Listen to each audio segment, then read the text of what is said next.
Ողջույն սիրելի ընկերներ, քանի որ մեր ոդքասթը եթերը գնալու ապրիլի 23-ին, մենք մեր պարտքն ենք համարում, որ այսօրվա ամբողջ եթերը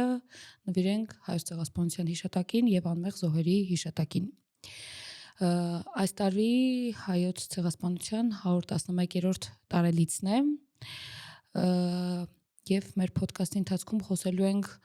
անձանցից, ովքեր մեծ գործունեություն են ունեցել եւ ցեղասպանության ժամանակ եւ ցեղասպանությունից հետո ինչպես Հայաստանում, այնպես էլ Օսմանյան կայսրության ընթացքում ժամանակ ընտրել ենք մեկ-երկու իրադարձություն ու մի քանի հոգու մասին ենք պատմելու, որը որ մտածել ենք, որ կարևոր դերակատարություն ունեն այդ ամեն ինչում եւ հայապահպանման եւ առասարակ ցեղասպանության ընթացքում տեղի ունեցած իրադարձություններում կփորձենք համառոտ կարճ ներկայացնենք այդ ամեն ինչը, քանի որ ամբողջ պատմությունը չենք կարող ներկայացնենք ու մի քանի բանից հեսակ սկսենք ու Սուսանան թող սկսի արդեն ու քանի որ մենք տարածքայինով նաև հիմա էլ գտնվում ենք փոքրացման փուլում կամ արդեն փոքրացել ենք մինչև 2 տարի առաջ Հայաստանում դեռևս գաղթեր կար Արցախի հայության վերաբերյալ Արցախի հետ կապված մեր պարտքն ենք համարում ուղղակի ամեն ձև ինտերնետը լցնել նյութերով, որոնք ցեղասպանությանն են նվիրված, որտեղ ժամանակի ընթացքում այժմյան եղող սերունդի մոտ ուղղակի դժբախտ հիշողության է վերածվել ժամանակի ընթացքում կորել է ազգային վրեժը, ազգային հիշողությունը, որ մենք դեռ ունենք վրեժ լուծելու։ Ունտրել ենք դեպքեր պատմություններ, որոնք որ շատ ուղիղ եթե համեմատական դնենք այսօրվա հետ նմանություններ ունեն մեր այսօրվա հիմիկվա վիճակի հետ մինչ Արցախյան պատերազմից հետո քաղաքականություն որ տարվում է հիմա ներքին արտաքին եւ ռոպագանդան թե ինչ տեսակ ազդեցություն ունի մեր հարևան պետությունների քարոզը մեր երկրի վրա Խնդրեմ դու սկսես պատմել ցեղասպանության ճանաչումից երևի թե առաջին երկիրը որ ճանաչել է Ուրուգվայն է եղել 1965 թվականին իսկ վերջին երկիրը որպես այդպեսին որ օգտագործել է հայոց ցեղասպանություն եզրույթը դա եղել է ԱՄՆ նախագահ Ջո Բայդենը 2021 թվականին որը որ ոչ մի սպասելիք չարդարացրեց, բայց ես հիշում եմ դեռևս իմ դպրոցական տարիներից շատ փոքր տարիքից, քանի որ մայրս միշտ պատմում էր ցեղասպանության մասին եւ իմ մանկական տարիների իդեպ վախերից եղել են թուրքերը շատ փոքր տարիքում ինձ թվում էր անկողնու կրավատի տակից այդ կարմիր գլխարկներով ու ես ունեի ստրես ու ինձ թվում է դրա համար շատ ավելի հասուն տարիքում խորացել է իմ մոտ ատելությունը թշնամանքը ու պայքարը բայց արի ստեղ մի բա որ սխալ չհասկացվի այդ ամեն ինչը ինքը ոչ թե fake սուտ պատմությունների վրա հիմնված այլ այն պատմությունների վրա է այդ վախը արտնացել որը որ իրականում եղել է ոչ թե չէ նորմալ է օրինակ տարիքին համապատասխան պատմություններ են եղել որ հայերին սպանել են ու ես կարծում եմ որ շատ ճիշտ է որ երեխեքին փոքր տարիքից ներկայացնեն որովհետև փոքր տարիքից է սկսում վրեժի իհարկե ես գիտեմ որ հեսա լիքը աղանդավորներ եւ տարբեր տեսակի կրոնական բաներ ունեցող մարդիկ տակը կգրեն վրեժը վատ բան է վրեժը Աստված նույնիսկ ասել է ների թշնամուց սիրիր թշնամուց սուտա տենց բան չկա այդտեղ պետք է նաեւ ճշգրտում անել որ ներելը քրիստոնեական է բայց ներելու համար պետք է որ դիմացինը ճանաչի իր մեղքը իսկ դա հենց քրիստոնեական կարգը տենց է կամ կասեմ վրեժը թույն է վրեժը խառնում է քեզ ներսից բայց իրականում վրեժը շատ լավ քաղցր բան է որ պետքա ցանկացած հայ պահի որտեվ մենք եթե այսօր հետ չենք բերել Արևմտյան Հայաստանը ու շարունակել ենք կորցնել Արցախը հուսով եմ որ մեր եթերը չի բլոկվի ամեն դեպքում բայց դա մենակ այն խնդրից է եկել, որ ինչ որ մի շրջան մենք վրեժը մոռացել ենք կամ մեզ ինչ որ ձև ափսոսացել են վրեժով ներարկեն, վրեժով մեծացնեն։ Բայց ասել ուզում եմ շարունակեմ ավարտեմ, նոր դու տեի շարունակես, որ այդ քրիստոնեական թեմայով, որտեղ այտենց ես էլ եմ շատ լսել, քրիստոնեության մեջ նախ կարևոր է հանցանքը գործածի ապաշխարանքը, գիտակցումը, փոխհատուցումը ու ներողությունը Մեր համար այս դեպքում շատ կարևոր է, որ Թուրքիան ճանաչի իր գործած ոչրագործությունները, որոնք որ ինչքան էլ փորձեն, մենք թեմաներ ենք ընտրել, որ նաև ցույց տանք, որ դա ոչ թե հենց կոնկրետ Օսմանյան կայսրության ժամանակ եղած ատելություններ ու չարիքներ, իսկ Թուրքիան տենց խաղաղ ժողովուրդներ էին, դա թուրքական ծրագիր էր, որը որ մինչև այսօր շարունակվում է, քանի դեռ իրենք չեն ընդունել իրենց արած ոչրագործությունները, մենք չենք ասում, որ մեզ պետք է ինչ-որ բան հետ տան, Թուրքիան չլինի, Ադրբեջանը լինի նույն վատ բաներն են տարբեր տեղերում, կոպիտ ասած, ու այդ բացարձակ կապ չունի, հա Թուրքիայում հիմա Ստամբուլում կամ Անկարայում ենթադրենք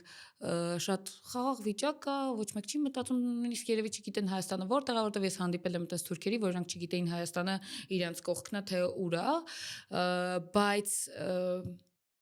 Ադրբեջանում, որ նույն թուրքերն են, իհարկե տարբեր խառնուրդներ են,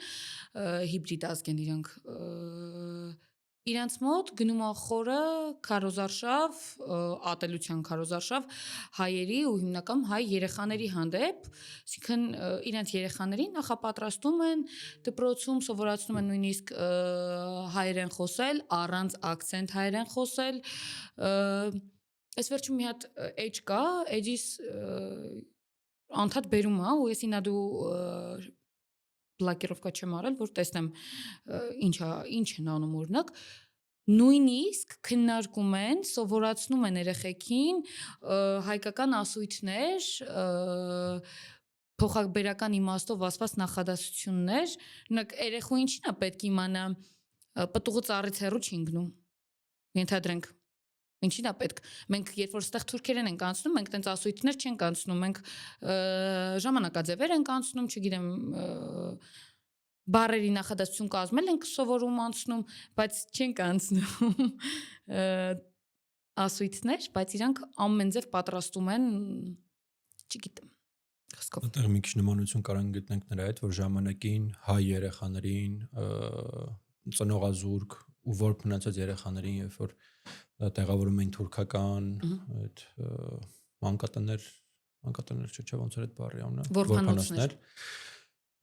իրենց այդ կոնկրետ աշխատանք էր տարվում ու իրենց դարձնում էին հայրենիքը ու մինչև 5 տարեկան երեխաներին չէին սպանում ցեղասպանության ժամանակ, զուտ, որովհետև 5-ում մտածել էին, որ մինչև 5 տարեկանը երեխան ունի հիշողության մեջ այդ ծնողի հանդեպ ինչ որ հիշողություններ, հայրենիք, կրոն, լեզու, այդ ամեն ինչի հանդեպ ունի կապվածություն եւ մինչև 5 տարեկան երեխաներին չէին սպանում, իրենց սպանում էին որբանոցներում, որպեսզի իրենց մեջ ներդնեն այդ մուսուլմանական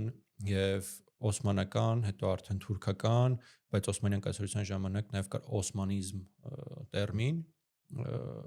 բոլոր երեխաների մեջ փորձել են ներդնեն, քանի որ հիմա զուտ ֆիզիկապես հնարավորություն չունեն հայ երեխաներին իրենց մոտ բան, շատ տրամաբանական է, որ իրենց երեխաներին պետք է սովորացնեն այդ ամեն ինչը, որպեսզի ու շեշտան, որ այդ ժամանակ մի քանի ազգ իրար հետ են ապրել։ Բացի այդ ապրելուց,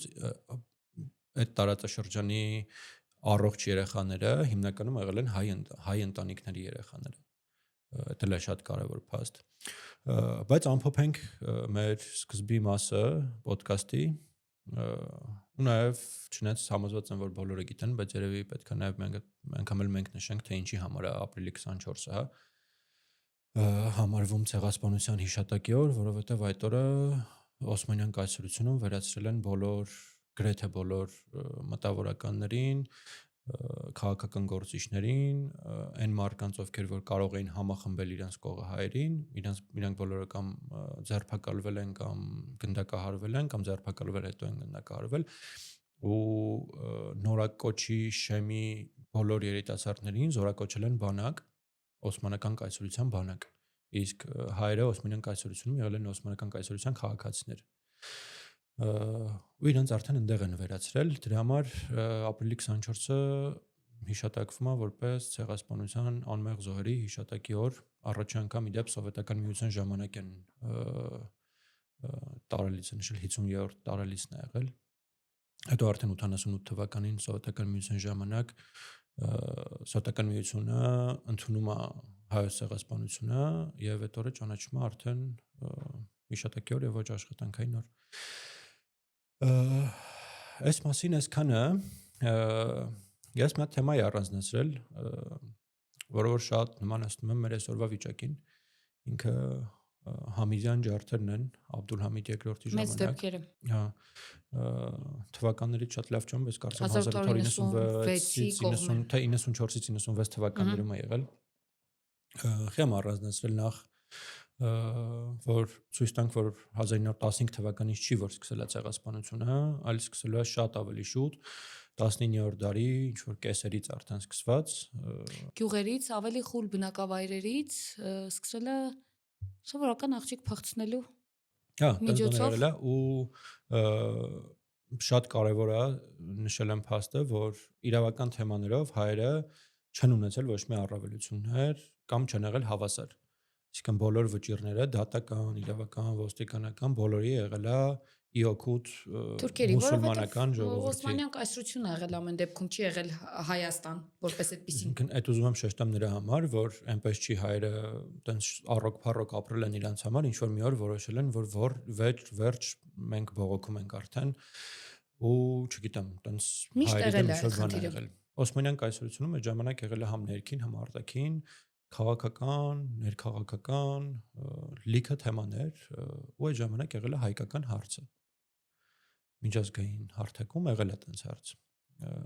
Խեմ առանձնացրել հենց այս դրվագը, որ Աբդուլհամիդը դրանի պատասխան ասել է, որ եթե չլինեն հայեր, չլինի նաև հայկական հարց։ Հայկական հարցը մեր ամբողջական արևելյան եւ արևմտյան Հայաստանի ամբողջական մի պետության դառնալու հարցներ։ Հիմա տենց չմարանանք թեմաներում, իրանք նաև այլ տարբեր հարցեր էլ ունեն։ Օսմանյան կայսրությունը ինչ որ քայքայման եւ քանդվելու ասես գծի վրա էր արդեն, ու իրանց պետք էր ինչ որ կոնկրետ գործողություններ, որոնք որ կխանգարեին հիմնական կորուստները։ Այսինքն իրանք արաբական թևի վրա տարածքներ էին կորցնում, պատերազմ ռուսների հետ եւ այլն, պետք է ինչ-որ մի բան անեին, ու տեղ դուժում են այն մարդիկ, ովքեր որ իրանց պետությունում չունեն ինչ-որ առանձնապես ձայնի իրավունք, չունեն զենք պահելու իրավունք, չունեն հիմնականում ոչ մի իրավունք չունեն, հենց այդ ժողովրդիներ սպանելը շատ հեշտ է, քանի որ եթե չկան այն մարդիկ, ովքեր որ այդ տարածքը համարում են իրենց հայրենիք, իսկ նշենք, որ հայերը իրենց հայրենիք համարում էին Արևմտյան Հայաստանի այն բնակավայրերը, որտեղ որ պատմական ապրել են, եթե ինչ Պոլսը, Կոնստանտինոպոլիսը չի մտնում, շատերը մի քիչ խառնում են այդ ամեն ինչը, եղել է Արևմտյան Հայաստանի տարածքները, եղել է Կիլիկյան Հայաստանը, ու եղել է փոքր ասիական որոշակի տարածքներ, որտեղ որ հայերը քանակապես ավելի մեծ տոկոս են կազմել։ Կար վտանգ, որ թուրքերը Օսմանյան կայսրությունը կորցնելու էր նաև այդ տարածքները, որովհետև այդ տեղի մարդիկ դա համարում են իրենց հայրենիքը, ոնց օրինակ մենք հիմա մեր քիչ մնացած հողերն ենք համարում մեր հայրենիք եւ Արցախն ենք համարել մեր հայրենիք, կար վտանգ, որ այդ երբ որ շատ ավելի շատ թուլանա Օսմանյան կայսրությունը, իրանք անկախանալու են։ Այսինքն նոր ձևավորվող պետությունը լինելու է շատ ավելի փոքր, քան մենք այսօր գիտենք Թուրքիան։ Եթե այդ մարդիկ ֆիզիկապես շարունակեն ապրել այնտեղ, նույն բանը եղավ Արցախում, եթե այդ մարդիկ շարունակեն ֆիզիկապես ապրել Արցախում, իրանք համարելու են իրենց հայրենիք, հետեւաբար շատ դժվար կլիներ 10 տարի հետո, 20 տարի հետո փորձել իրանց հնազանդեցնել։ Մյուս կարևոր փաստը, որ ուզում եմ նշեմ, էր, որ արդեն 1880-ականներից սկսած նույն Աբդուլհամիդի քաղաքականությունով սկսվում է մշակութային ջարդ, կոպիտ ասած։ Վերացնում են հայկական դպրոցներ, մշակութային տներ, տարբեր մարդկանց, ովքեր որ զբաղվում են մշակույթով, քիչ-քիչ սպանում են մտավորականությունը։ Հա, քիչ-քիչ սպանում են մտավորականությունը, ու մյուս բանը, որը որ այդ էլի շեշտում եմ, քանի որ իհարկե չենք կարող այսօր այդ տեսակ պնդել, որ նույն բանը այսօր է տեղի ունենում, բայց շատ նման բաներ այսօր էլ են լինում։ Ու մյուս բանը, որը որ Ադրբեջանն է հիմա ասում, Արցախի հանձնման ժամանակ էլ լիքը թեմաներ լռության մատնվեցին ու չբարձրաձայնվեցին սպանությունների հետ կապված։ Քաղաքակիրթ աշխարհի աշկի առաջ։ Բայց մի բան էլ որ շատ կարևոր է էլի նշել, այն էր որ ինչ այսօր Ադրբեջանն է ասում, նույն բանը արել է Աբդուլհամիդը բնակչության վերաբնակեցում։ Այսինքն հայկական տարածքներում վերաբնակեցվել են, իսկ ավելի ճիշտ ոչ թե վերաբնակեցվել են, այլ գնացել բնակեցրել են, որտեղ վերաբնակեցում են այն մարդիկ են, ովքեր որ ժամանակին տեղ ապրել են, իստեղ փաստացի չեն ապրել այն մարդիկ, ովքեր որ այդ պահին բնակեցվել են։ Դրանք եղել են հիմնականում քրդեր ու ինչ որ հանցագործներ, որոնք որ բանտերից, ինչ որ մարդասպաններ զենքերով գնացել են, սկսել են ապրել հայերի հետ։ Ու հայտարարքիր էր, որ հայերի հանդեպ ճնշումները շարունակվում են գլխահարկի եւ ռազմական հարկերի բարձրացումներով, իսկ այդ վերաբնակեցված մարդկանց հարկերից ազատում են ու իրանք չեն անցնում ռազմական ծառայության։ Կարծեմ, եթե ճիշտ եմ հիշում, 10 տարով։ Այս պատմությունը ինչի համար եմ առանձնացրելու պատմում, որովհետև այն մարդիկ, ովքեր որ քիչ թե շատ ուշադրություն են դարձնում, թե այսօր ինչա տեղի ունենում ռազմական, մշակութային, ներքին շփման, մեր իրար մեջ ներքին շփման, մարդկանց սենց շատ բաց ընդունել են փաստը, որ դե հիմա ինչ է եղել, ժամանակին էլ ենք իրար հետ ապրել, հիմա էլ կարանք իրար հետ ապրենք։ Իմ համար այդ թեմաները շատ ցավոտ են, դրա համար այս թեման ընտրել եմ նրա համար, որ մարդիկ, ովքեր որ մեզ լսելու են, հասկանան, թե ոնց է առաջացել առհասարակ ցեղասպանությունը, ու ցեղասպանությունը այդ 1.5 միլիոն զոհերը չեն։ Ցեղասպանությունը այն մարդիկ են, ովքեր որ չեն ծնվել այդ ոչրագործությունների հետևանքով, որովհետև թուրքական տարածքում մինչ առաջի աշխարհամարտի սկսելը ըստ տարբեր տվյալների ապրել է մոտ 2.5 միլիոն հայ։ Այդ տոկոսայինով կազմել է կարծեմ Օսմանյան կայսրության 13% բնակչության։ Թուրքական այս ներկայիս տարածքը, որը որ մենք գիտենք հիմա, ավելացել է Օսմանյան կայսրությունից հետո մոտ 6.5 անգամ։ Իսկ հայերն ու թուրքերը, քրդերը աճել են նույն տեմպով։ Անգամ կան տվյալներ, որ հայերը քրդերից ավելի ակտիվ են բազմացել։ Հետևաբար ստացվում է, որ մենք էլ գոնե պիտի 6 անգամ ավել լինեինք։ Բայց մինչև 1.5 միլիոն զոհերին հիշելը եւ տեղահանվածներին նույն էլ Համիզյան ջարդերի ժամանակ սպանել են մոտ 300,000 մարդ ու 300,000 մարդու էլ արտաքսել են։ Իսկ իրանք կոնկրետ գենոֆոնդի վրա են ազդել։ Ու այդ հիմնականում չեն եղել ինչ-որ։ Ճիշտ խոսանք, նաև մտավորականությունն այնտեղ ապրել։ Հայաստանի ամբողջ գլուխը, չգիտեմ, ուղիղ ապրել է Արևմտյան Հայաստանում։ Ճիշտ է, մեծ մասը Պոլսում, ու Թուրքիան այսօր մատի փաթաթն է սարքել։ Բայց Երևանը գյուղ է եղել, արի ճիշտ է։ Ոչ թե խոսքը Երևանի մասին, այլ Վանի, Մուշի, Կարսի կամ չգիտեմ, հիմնականում ապրել են Պոլսում։ Ժամանակի ամենաուժեղ արհեստագործները Մուշը գյուղատնտեսական է եղել։ եղել։ Մուշն ու Սասունը իրականում գյուղատնտեսական է շատ ավելի եղել, նույնը Կարսը, չնայած Կարսում էլ բավական շատ մտավորականություն ապրել է, որպես այդպեսին։ Տարբերվել են քիչ թե շատ Կիլիկիայի հայերը։ Ապրել է Էրզրումում, Կարինում, ու մի մասն էլ ապրել է արդեն Կոստանդնուպոլսում։ Թուրքիան մատի փաթաթն է սարքել Պոլսի հայությանը ու այն փրկված հայերին, որոնք որ եթե ինչ փրկվել է մոտ 1/3 էլի, ինձ չի որ Պոլսի ամբողջ հայությունն է փրկվել, ու ցույց են տալի դե տեսեք, հայերը մինչև հիմա ապրում են, իրենք ասում են Ստամբուլ, մեծ մասը ասում է Պոլս, Կոստանդնուպոլիս, ամեն դեպքում այդ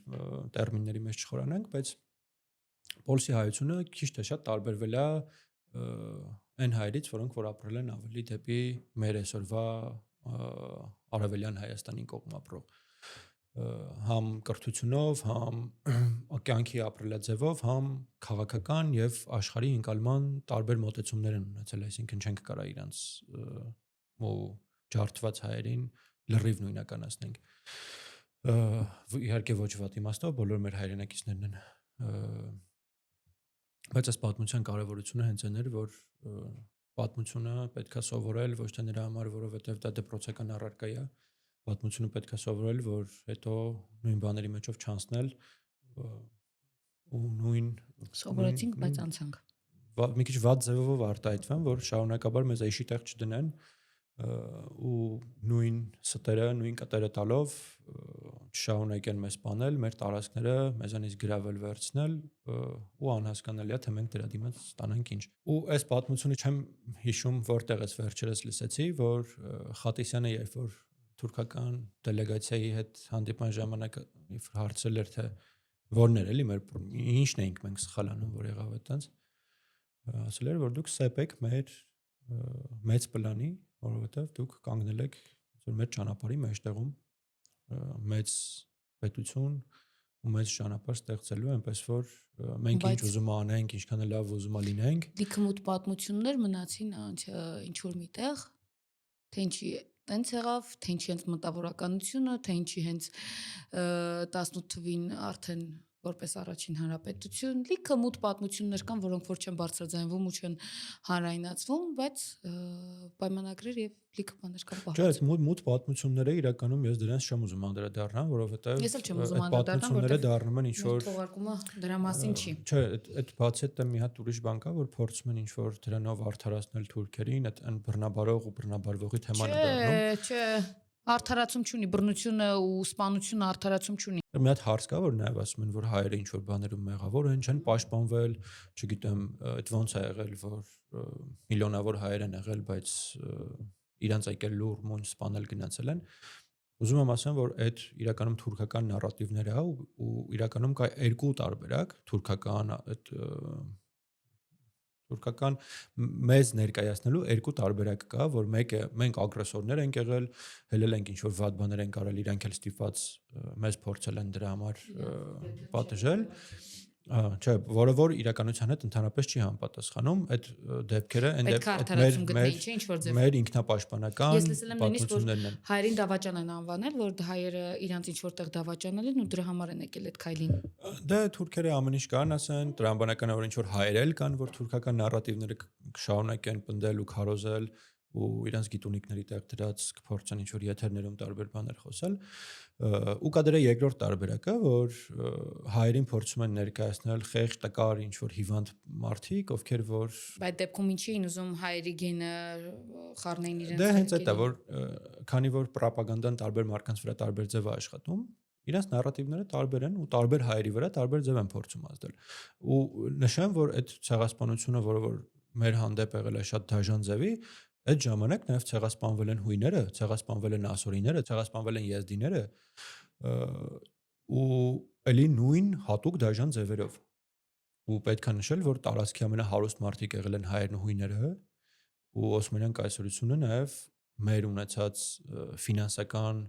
եւ այդ ոսկի, արծաթ, այդ բոլոր ժառանգություններով նաև շարունակել է այդ թուրքական պետության ստեղծումը, որը որ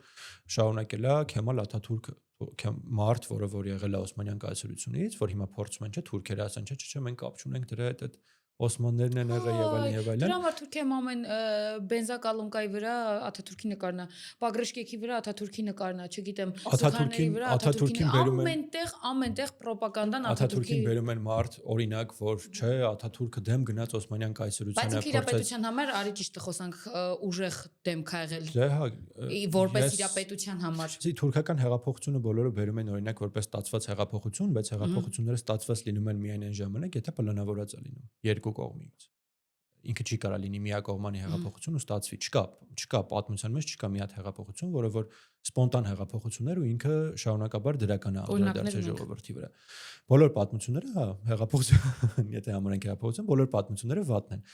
Իսկ թուրքականը ես ինչի համար եմ մտածում, որ ինքը պլանավորած էր, նախ Քեմալ Աթաթուրքը շատ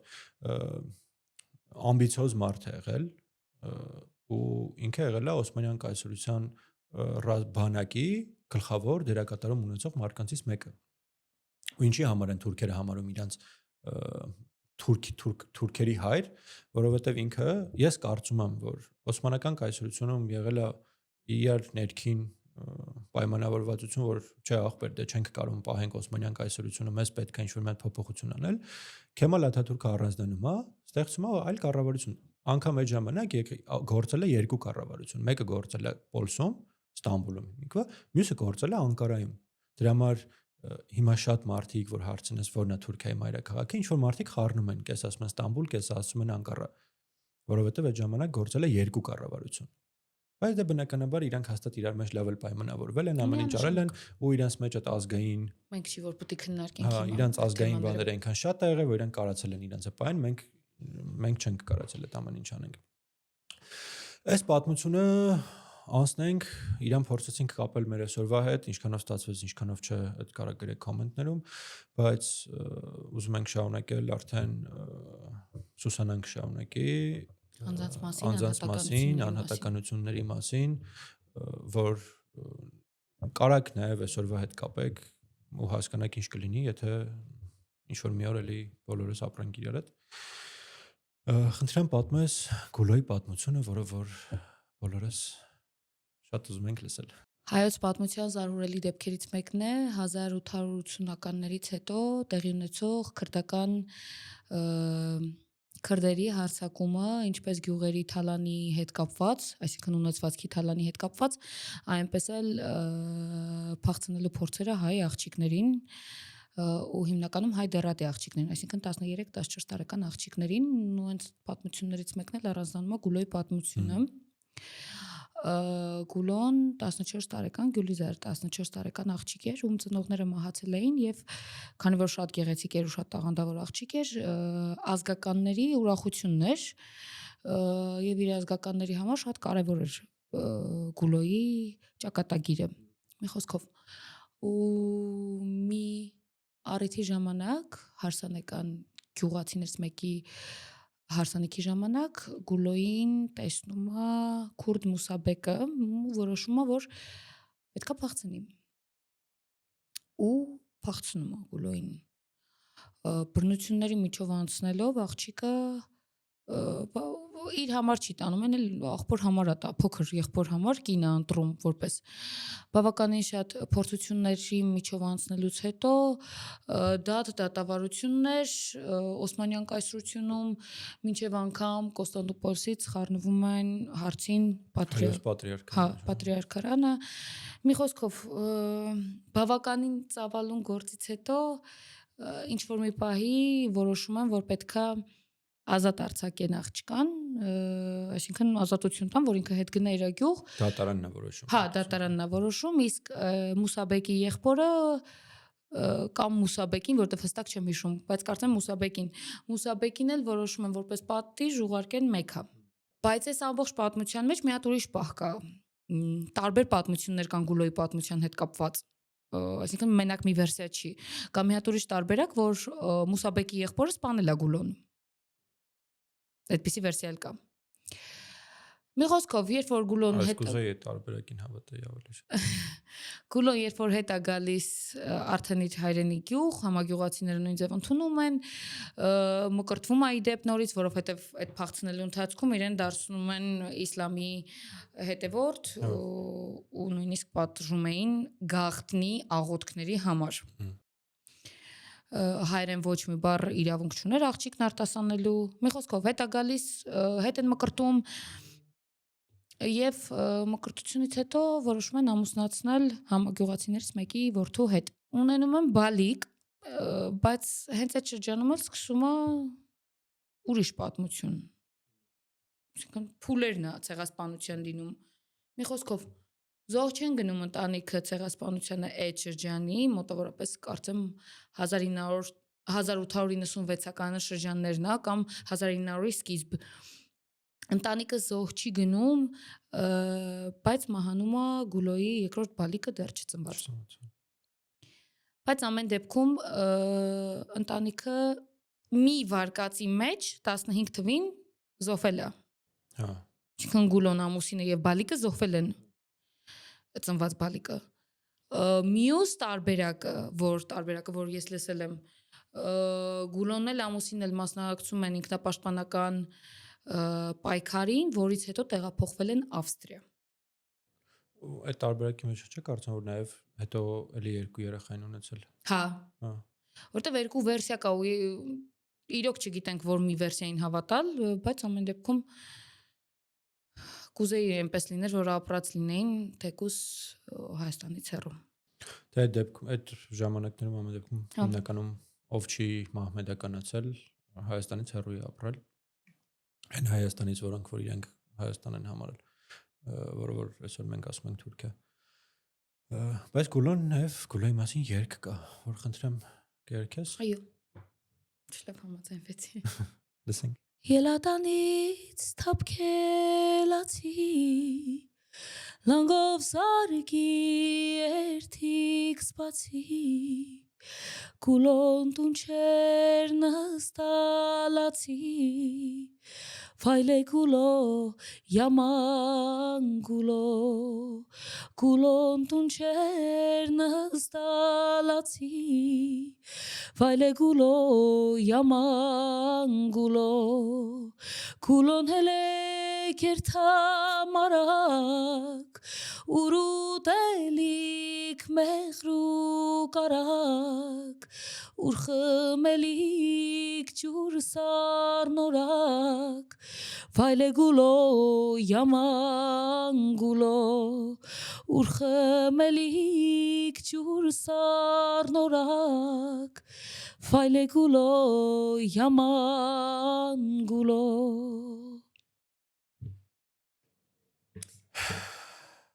Ուզում եմ խոսել Թուրքիայի առաջին կին լուսանկարչի մասին, Մարիամ Շահինյանի։ Այդ պատմություն եմ ուզում պատմեմ, որպես այդպիսին ոդքասթ, որ գոյություն ունի ոդքասթ աստվածը, ես իմացել եմ մի հատ ֆեմինիստական ոդքասթից, ականջող ոդքասթներ, որը մեր իմացած ֆեմինիստական շարժումից տարբերվում էր, որտեվ լրիվ այլ ձև էին աղջիկները ներկայացնում, եթե չեմ սխալվում, Գոհարն ու Անահիտն էին, կարող է սխալվում եմ անունները, մի խոսքով շատ գեղեցիկ մատուցում էին ամեն ինչ ֆեմինիստական երգերի հետ կապված թեկուզ կամ հայ կանանց, ովքեր որ Օսմանյան կայսրության ժամանակ բռնության են ենթարկվել կամ հենց այդ ժամանակ էլ հասել են ինչ-որ մի բանի իօգուտ իրենց ազգության։ Ու ես այդտեղից իմացա Մարիամ Շահինյանի մասին։ Մարիամ Շահինյանը ծնվել է 1911 թվականին Սեբաստիայում Սվազի Շահինյանների առանձնատանը, որը տարբերվում էր իր տեսքով եւ տարածքում բոլորը գիտեին ապակե տուն անունով կամ ապակե առանձնատուն, որտեղ ամբողջությամբ շքեղ ապակիներից էր պատրաստված։ Մի խոսքով Մարիամի պապը շատ հայտնի է եղել Հակոբ Շահինյան Փաշան, Սեբաստիայի ներկայացուցիչներ Օսմանյան կայսրության մեջ, Օսմանյան կայսրության պարլամենտում 1877-ին։ 1915 թվականի ջարդերից հետո 4 տարեկան Մարիամը ընտանիքի հետ Սամսունով փախնում է Ստամբուլ, թողնելով տունը 5 ալրագործարան, մեծաքանակ անշարժ գույք, որտեվ պատկերացնում ես, ինչ հարուստ ընտանիքից է եղել, որ պապիկը առաջին դեմքերից է եղել Օսմանյան կայսրության պարլամենտում։ Ընտանիքը հաստատվում է Ստամբուլում եւ Մարիամը արդեն սկսում է հաճախել Ստամբուլում հայկական Եսայան վարժարանը։ Եվ հայրը առաջին դեմքերից էր, ով որ ֆոտո էր անում Ստամբուլում, ֆոտոնկարող էր եւ ժամանակի ընթացքում, երբ որ հիվանդության պատճառով մահանում է Մարիամի մայրը, Մարիամը իր ամբողջ երազանքները ամեն ինչ կապված էր իր անձնականի հետ դնում է մի կողմ ու սկսում է օգնել հորը եւ դառնում է առաջին հայ լուսանկարիչը Ստամբուլում կամ կարելի ասել Թուրքիայի առաջին հայ լուսանկարիչը 1933 թվականին սկսում է աշխատել Ստամբուլի Բերատ թաղամասում ֆոտո Գալաթասարայի ստուդիայում եւ հենց այդ ժամանակ էլ 1936-ին մահանում է նրա մայրը եւ արդեն ինքնըստինքյան ինքն էլ մտնում է այդ գործի մեջ։ Իդեպ Մարիամը ղեկավարել է ստուդիան մոտավորապես մինչև 1985 թվականը։ Իհարկե ընթացքում հայրն էլ է իր հետ եղել, բայց դե մահացել է ու ամբողջությամբ մնացել է Մարիամի վրա։ Շահինյանը թողել է 200,000 ֆոտո, որոնք նաև պահպանվում են որպես Թուրքիայի Ստամբուլի այդ ժամանակաշրջանի պատմագրության մեջ որպես քաղաքական լուսանկարիչ, իհարկե շատ խորացված էր ինքը դիմանկարների ու portrait ասվածի մեջ։ Եվ մի տեղեկություն եւս, որ Մարիամը տիրապետել է վարժ հայերենի, ֆրանսերենի, իտալերենի եւ թուրքերենի։ Սա Մարիամի պատմությունը։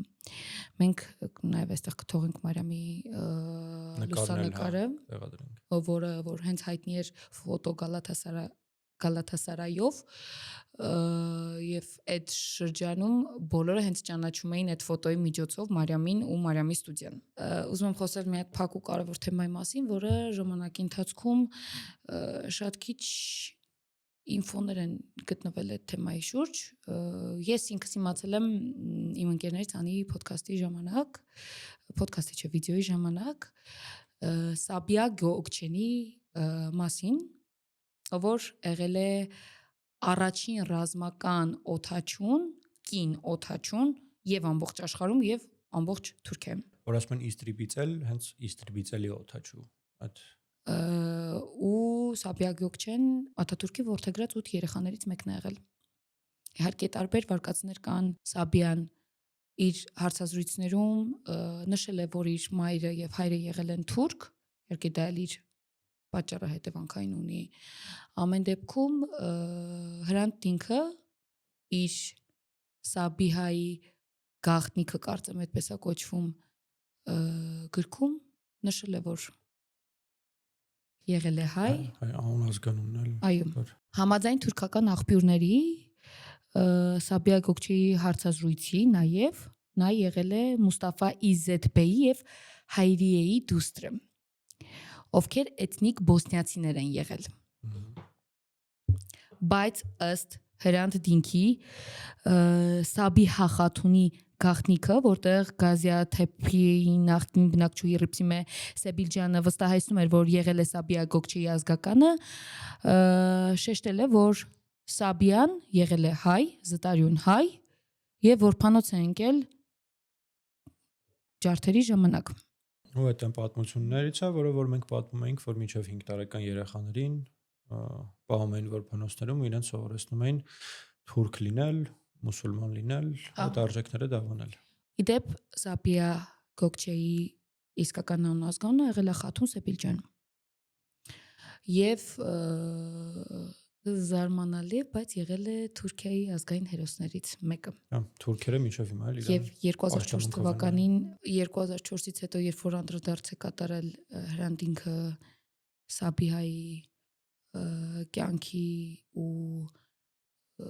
գենետիկայի հետ կապված,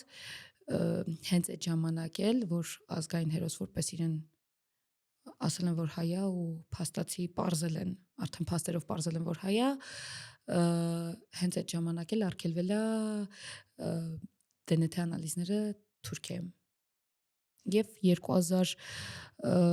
կարծեմ 12-ի օգոստոսի 1-ին ավտովթարից մահացել է Սաբիան։ Շատ երկար ապրել։ Հա, բավականին երկար ապրել։ Այն որ հիմա ասում են Թուրքիայում ասում են, չէ, որ գնում ես լիքը հայ կա, DNT անալիզ են տալի, իրենք հայ են լինում կամ սենց, այդ ամբողջը իրանք հիշողությունից զրկված կոպիտ ասած երեխաների ժառանգներն են, ովքեր որ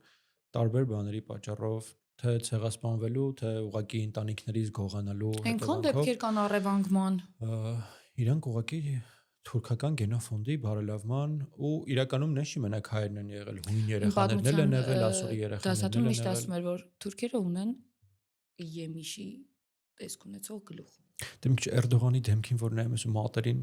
պատկերացնում ես էլի թուրքերը ինչ տեսք ունեն։ Ուզում եմ մի հատ պատմություն պատմեմ մարդու մասին, որը որ շատ կարևոր է եղել մինչ Կոմիտասի շրջանը, նաև խաղաղության մեջ, որը որ մենք չենք խոսում ու շատերս չգիտենք իրականում դրա մասին։ Այդ մարդու անունը Եղիա Տնտեսյան, ով ապրել է այն ժամանակներում, երբ Համիզյան ջարդերն է տեղի ունեցել։ Ծնվել է Պոլսում 1834 թվականին, մասնագիտությամբ եղել է երաժիշտ։ Եղիայի ավանդը մեծ պատմության ոչ միայն Հայաստանի, այլ եվրոպական, մշակութային, երաժշտական ահռելի մեծ է, որովհետև ինքը մասնակցել է թե հայկական նոտագրությանը, թե եվրոպական, որի մասին բնականաբար այսօր ինֆորմացիան շատ չի։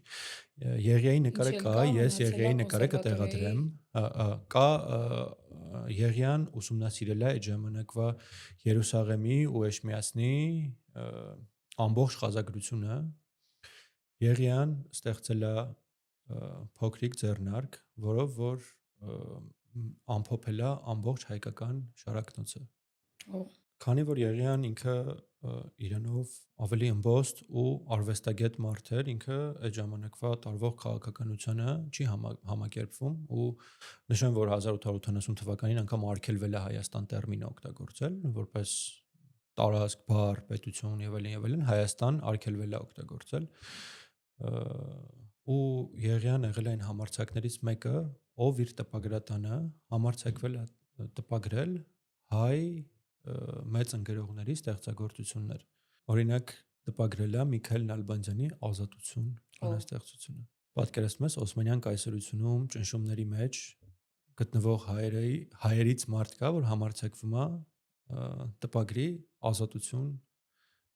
բանաստեղծությունը, որը որ շատ կարևոր ազգապահպանման համար շատ կարևոր բան էր, ու նշեմ, որ Ֆրանսիայի ներկայիս հիմնը Մարսելեսան նույն գրքի մեջ էլի գրել է Եղիան։ Ու ինքը մինչ իր զոհվելը, որ իրան ձերբակալում են ու մի տարի հետո ինքը արդեն բանտում սպանում են Եղիային, ուզում եմ նշեմ, որ գրեթե ամբողջությամբ կարացել էր բանալին գտնել, հա, այդ կոպիտ ասած խազերի։ Հենց որ Եղիայի նկարն էլ անպայման վիզոյի վրա կլինի, շատ կարևոր գործերից մեկն է, որը որ հետո շարունակել է Կոմիտասը։ Իսկ հիմա կխնդրեմ պատմես Թերլեմեզյանի մասին։ Թերլեմեզյանի մասին բոլորս գիտենք, որ իրականում նկարիչ է, որ ունեցել է շատ գեղեցիկ շքեղ նկարներ, բայց իրականում Փանոս Թերլեմեզյանը մասնակցել է Վանի ինքնապաշտպանությանը Հայաստանում տարվող մարտերին, ու ես հենց առաջին անգամ երբ իմացել եմ իր նկարների մասին, իմացել եմ այն ժամանակ, երբ որ արդեն տեղեկացված էի իր մարտերին մասնակցելու փաստի մասին,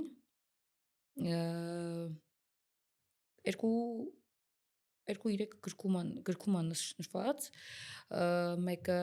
Վանի ինքնապաշտպանական մարտերի մեջ իրականում շատ հետաքրքիր բաներ կա, որովհետև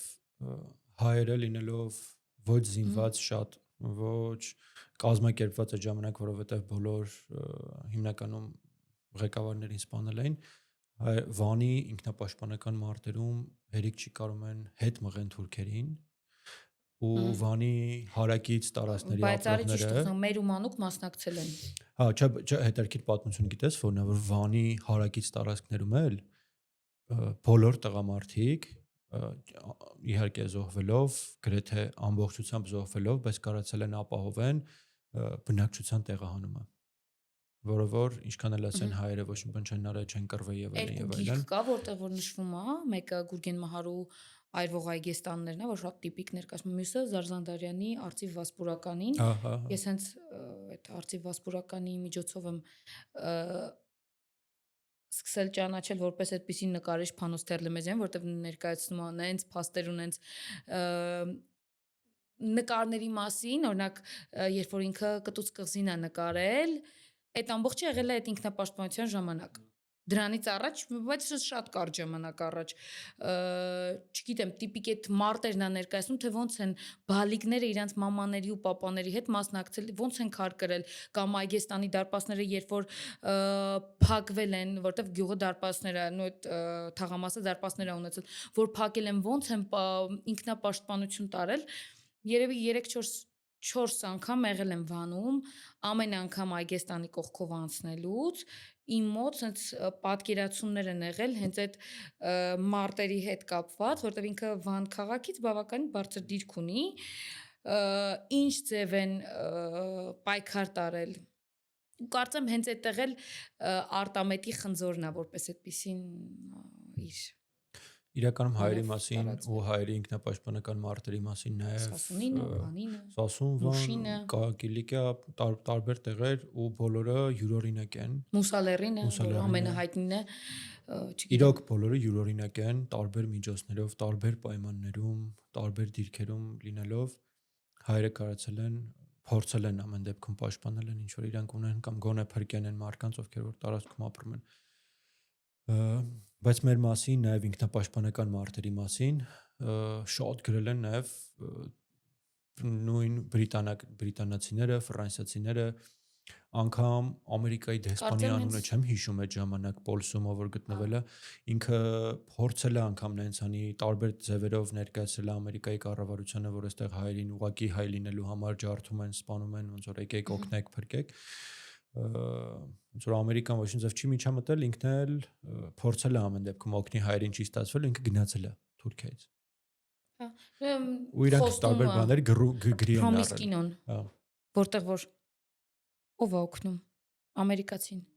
Հա, որ տեսնում է պատմությունները իրականում մի քիչ տարբեր են, շատերը օգնել են, շատերը հետո թողել գնացել են եւ այլն, նույն Կիլիկյան կարանք հիշենք, որ ուղղակի ֆրանսիական զորքը թողել գնում են։ Դա խոսանք հենց այդ ֆիլմում ու տարբեր փաստագրություններ կան, որտեղ որ ասում են, որ ամերիկացիները ամեն ինչ տեսնելով, երբ որ ուզեցել են խոսան, թերթում են տպագրել կամ ինչ որ բան են արել, Օսմանյան կայսրությունը ուղղակի իրանց ձերբակալել է ու իրանք մենակ ազատ են արձակվել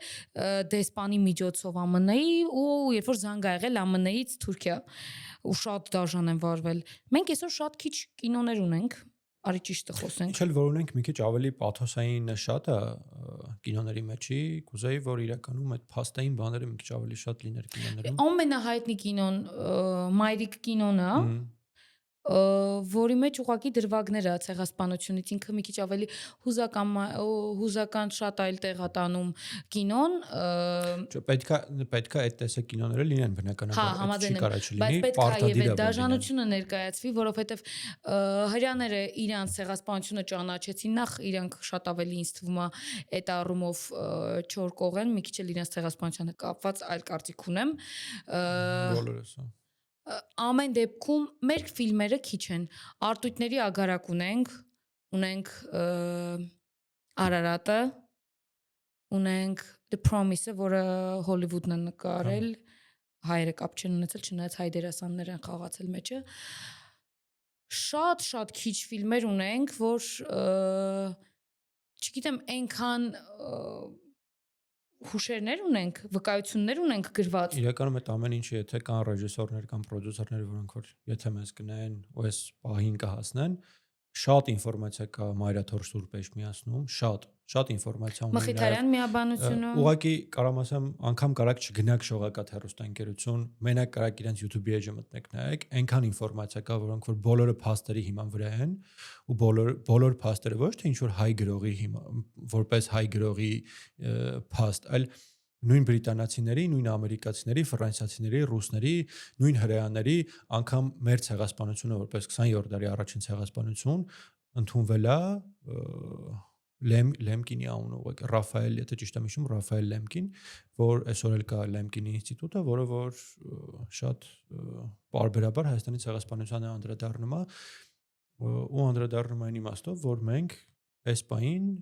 շատ մեծ վտանգի տակ ենք դնում ցեղասպանության ճանաչումը, որը որ շատ մեծ ազդեցություն կարող ունենա հետագա բոլոր տեսակի կատարվող ցեղասպանությունների վրա։ Նշան, որ Լեմկինը անգամ լինելով հրեա, միևնույն է խոսում է հայերի ցեղասպանության մասին ու խոսում է ավելի շատ, քան հրեաների ցեղասպանության մասին։ Իսկ ցեղասպանության խոսույթ, հենց ցեղասպանություն տերմինը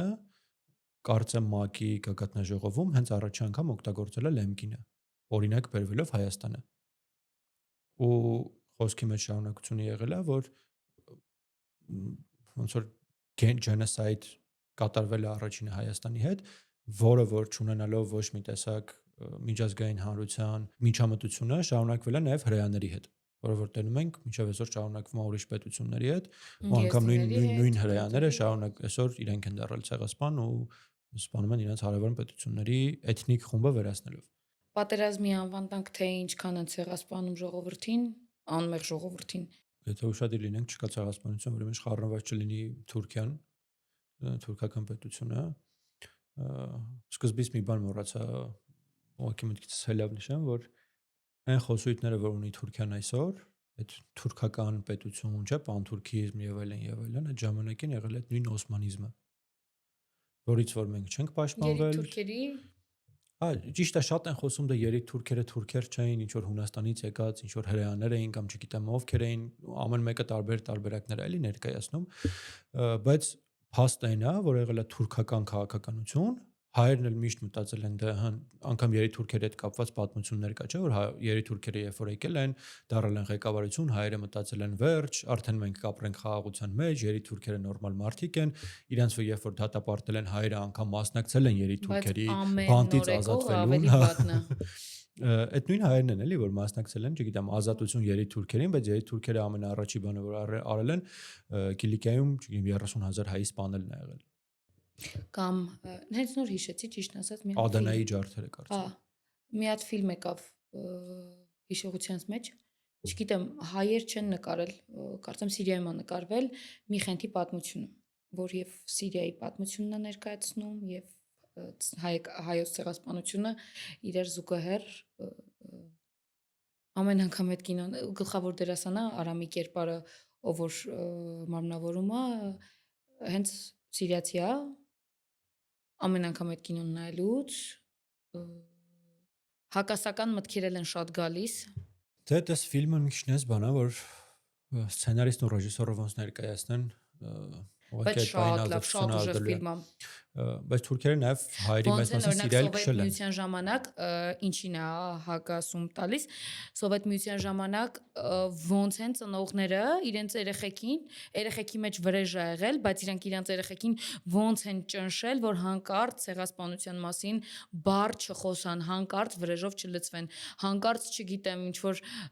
այլ մտքեր չունենան որ օրինակ թուրքը մեր թշնամին է Ես այդ մտքի հետ իրականում համաձայն չեմ, որովհետև վերջերս ինձ սկսել էր հետաքրքրել ռուս-թուրքական պատմությունը ու պատերազմները ու նաև սովետի ժամանակ։ Ահագին ինֆորմացիաներ եմ կարողացել գտնեմ, կարդամ, լսեմ տարբեր մարդկանց։ Այն ինչ որ մեզ ներկայացվում է սովետական միությունը, բնականաբար իր ամբողջ վատ բաներով, լիքը լավ բաներ են։ Քիչ դառնա սովետ միության կողմնա։ Չէ՞ ինձ թվում է մեկ մեր նայողները մտածում են երկու պապիկ նստած խոսում։ Չէ, իրական երբեք ես այն մարկանց ներկա չենք եղել սովետին։ Ես այն մարկանցից չեմ որ ասում եմ լավ էր սովետի ժամանակ, նախ չեմ ապրել սովետի ժամանակ, դա չեմ մտածում որ լավ էր։ Բայց պետք է նշել որ նույն սովետական միության ժամանակ ծնողները եւ տատիկ պապիկները ներկայացրել են եւ դրական եւ բացասական կողմերը հավասար սովետի Աթաթուրքի կառավարությունը երբ որ առաջի անգամ պետք է հանդիպեր արդեն երբ որ հայերը մտնում են սովետ եւ այլն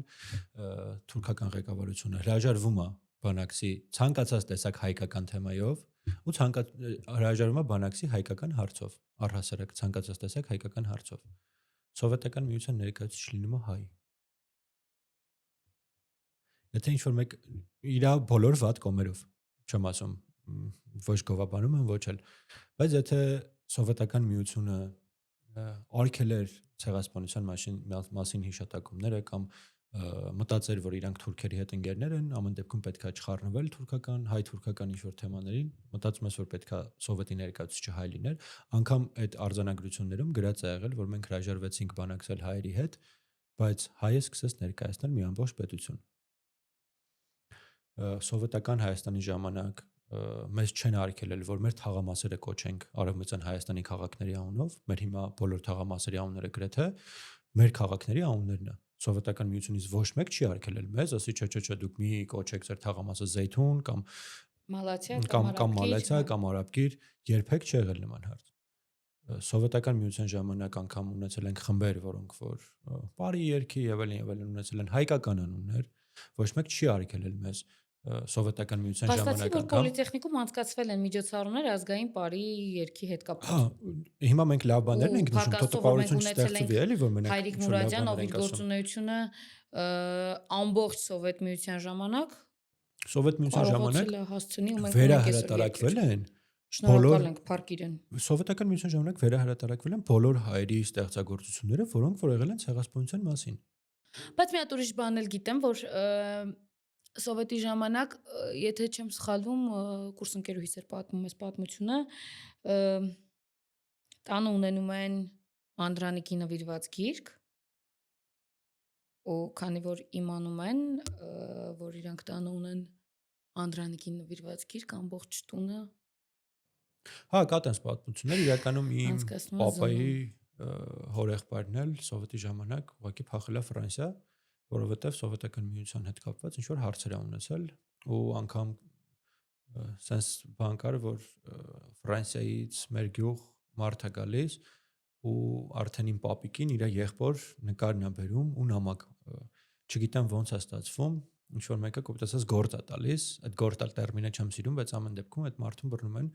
չէ բնականաբար սովետական միության ժամանակ շատ վատ բաներ են եղել երբեք չեմ ուզի լինի սովետական միություն չեմ ուզի ապրեմ սովետական միությունում բայց սովետական միություն քան անհայրենիք վիճակ հա խոսքը դրա մասին չի անհայրենիք սովետագետներ չենք բայց գունենանք ուզով ենք սովետագետ հյուրեր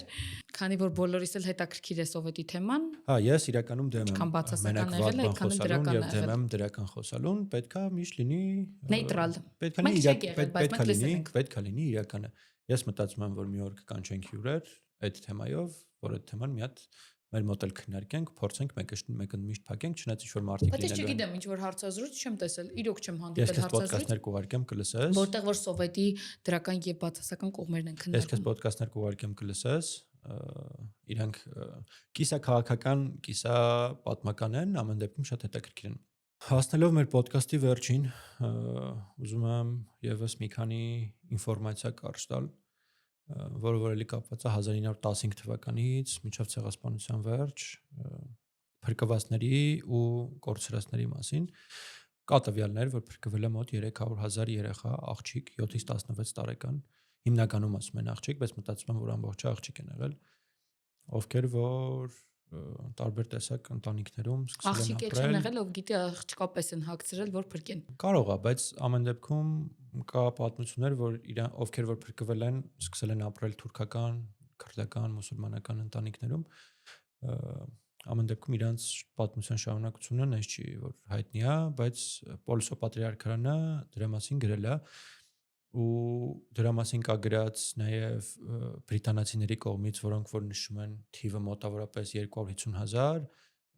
ամերիկյանը կարծեմ նշում է 200,000 բայց Պոլսո պատրիարքարին ես ավելի շատ եմ հավատում այնպես որ թիվը 300,000-ի կարգի է ուզում եմ նշել որ Օսմանյան կայսրության եւ թուրքական ջարդերի հետևանքով նաև վերածվել է մոտ 2400-ից ավելի եկեղեցի պահպանվել է շատ քչերը մենք ինչի մտնում ենք իրանք sense հատուկ կենտ եկեղեցիներ են վերածվել է 400-ից ավել մատուռ հիմնական ինչ եղել է վերացել են ինչ որ բաներ սարքել են մզկիթ ինչ որ բաներ չգիտեմ քանդել ուղղակի օգտագործել են իրենց համար հիմնականում սաղ վերածված են ավերակներ են Մուշ Սուրբ Կարապետն է հիմա միակը որ կարանք գնանք տեսնենք դա հենց Մուշ քաղաքի մեջ Սուրբ Մարինեն է որ էլի քանդած վիճակում է ուզում եմ ամենավերջում մի բան էլ պատմեմ Կազիմ Կարաբեքիրի մասին ինքը տենց ինչ որ մականուն ունի հայ ոնց որ որբերի հայր Էրզրումի հրաման է տալիս որ Էրզրումի որբերին հավաքեն ու որ երեխաներից բանակ է սկսում կառուցել ու իրանք դառնում են հետո ինչ որ կարծեմ տենց ավելի ինչ որ էլիտար բանակի պես որից 6000 երեխաները հայ են ու երևի կրվել են հայ դեմ ու հնարավոր է հետո ինչ որ տենց բաներ եղել է որոնք որ չունեին չգիտեին իրենց ինքնության մասին ու ինքը դրանով հպարտանում էր որ իրան համարում են հայ երեխաների հայր ամենավերջում ուզում մի քանի գիրք ասեմ բայց պետքա կարդամ գրքերի անունները որ կարան մարդիկ կարդան ու ավելի լայն իմանան ցեղասպանության տարբեր դրվագների մասին ամենաառաջին ու կարևորը որ ուզում եմ նշեմ հենց թուրքի գիրքն է Թաներ Ակչամ ինքը առաջին թուրքն է եղել ով խոսացել է ու ընդունել է բաց Հայաստանի ցեղասպանության մասին խոսացել ու ընդունել է ինքը դա բնականաբար չընդունված կերպար է Թուրքիայում Ակչամի աշխատանքները խայտառակ արարք Shameful Act սպանության հրամաններ եւ ցեղասպան պետության ակունքները իրականում շատ լայն ու թուրքական թուրքի աչքով արդեն տարբեր բաներ է որը որ կարա կարդակ նույնիսկ կինոն կա Վաթիմ Ակինի շատ բաներ ունի գրած Սպի ֆիլմը որը թուրքա նկարել բայց հայկական Մարտինի կոտորածների մասին է մյուսը որ ուզում եմ նշեմ Ռայմոնդ Գևորգյան Ֆրանսիա հայ պատմաբան էր որը որ նաև միջազգային ճանաչման հարցում ցեղասպանության շատ կարևոր դերակատարում է ունեցել։ Գրքերի